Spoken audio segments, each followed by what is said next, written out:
Hi everybody, Riyad here from Love Amplified on this warm, hot Friday afternoon.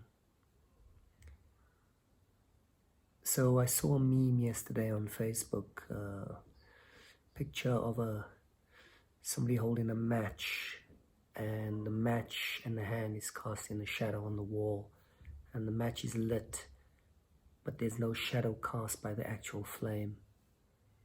And I wanted to test it for myself, so last night I did, and I photographed myself holding a flame, a match that was lit, and it doesn't cast a shadow. Well, the flame part of it doesn't. And it sounds obvious, but it was just interesting for me, because everything is made up of light, of photons. I spoke about this yesterday.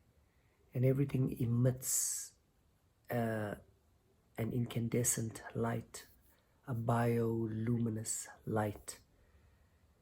So where does shadow come from? Where does dark come from?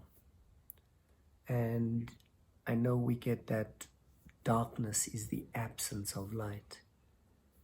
But maybe it's just the light that's been blocked out that causes the shadow, that causes the darkness. I think everything is light. And when we block its flow, whether externally to create a shadow or internally to create a shadow within us, when we have an obstacle blocking our own light, it creates darkness possibly. Again, it's not a good thing or a bad thing. I'm just talking about it in the sense of we need both aspects. We need the contrast. So when I'm kind of playing on my camera with the images that I've taken and I'm playing with contrast, the more contrast there is, the more stark everything becomes. Okay, the more delineated it becomes. The less contrast, everything kind of melds together and you don't see the wood for the trees, so to speak. So for us to see ourselves, we need contrast. For everything to become distinct, we need this contrast between light and dark. And perhaps for the universe to know itself, for God to know itself, this contrast is created. But what does this all mean in the practical sense of it?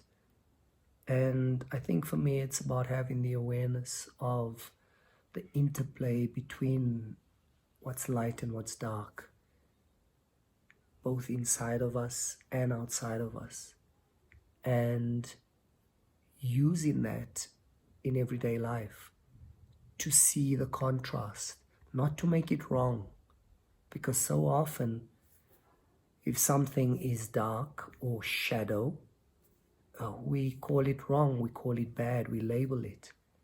And in doing that, we are disconnecting from that particular aspect possibly. So what's happening right now could be described as a dark time. And throughout history, we've had what are been labeled dark times. And what happens immediately after is some kind of renaissance, some kind of light time. And maybe this is just the natural ebb and flow of life, the natural cycles that we live over long stretches of time.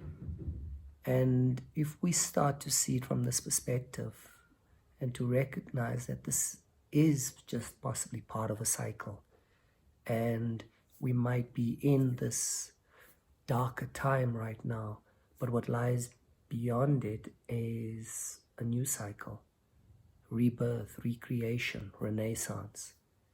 And we can tap into that. We can look towards that as a way of that vision pulling us through what we have to go through right now.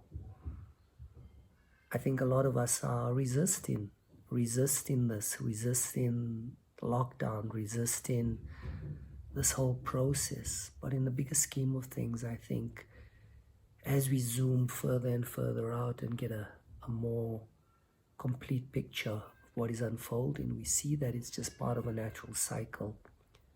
These natural cycles that we're all in, that life is, birth, life, death, it's just a cycle. And maybe putting it into that perspective, allowing us to see the contrast between light and dark, makes it interesting. When everything melds together,